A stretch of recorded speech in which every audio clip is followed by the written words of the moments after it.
Howdy, my name is Gemma Goddard and welcome to my demonstration of my CSCE 412 Project 5.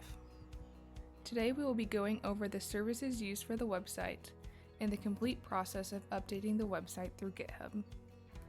We will first begin with services used for the website. In view of the whole website, I will be starting with Amazon S3. Amazon S3 is used to securely store files for the website. This is where the source code is for the project, and this is really great for providing quick and secure access to the website from any location. There is also this bucket that redirects any www request to the main bucket. This is the source for the static website.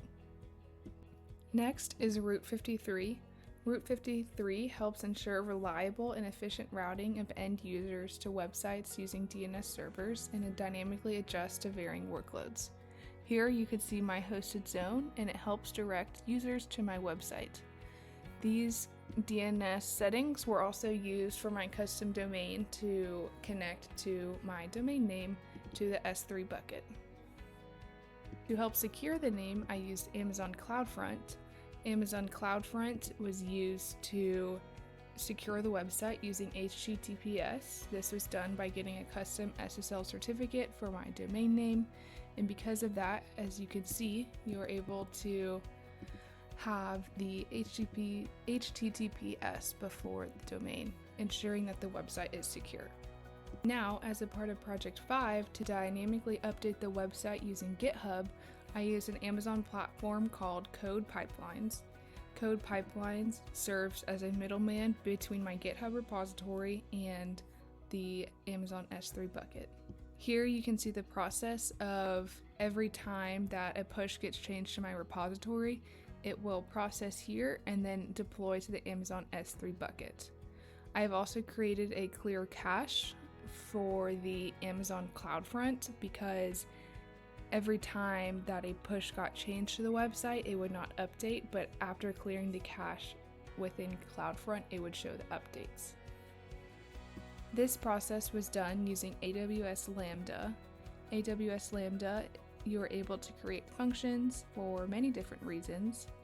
Here is the function that gets called every time that a push gets changed, part of the code pipeline. Basically, all this code is doing is clearing all the cache within the bucket, and then so it has to re-render or re-source all of the source files, and then it will display the changes. Next, we will be going over the complete process of updating the website, from making the local changes to seeing the updates displayed on the website. For example, I want to change this home tab to say About Me instead. To do this, we're going to start out with our code editor, and I'm going to be using Visual Studio Code. First step in updating the website is accessing the code on your local repository. Here, this file I pulled up in Visual Studio Code is a cloned version of my GitHub repository for my CSCE 412 Project 5. For this section, I want to change this home tag to say About Me, so I'm going to go ahead and make those changes.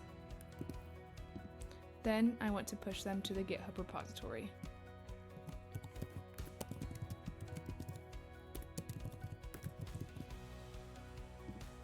We'll go ahead and commit and sync those changes. If we take a look at GitHub, we are able to see that these changes were committed to the repository successfully.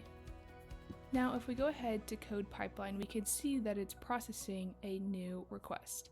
So this source part is triggered anytime there is a push to the GitHub, and now this is working on updating the Amazon S3 bucket, and we can see that this also just completed.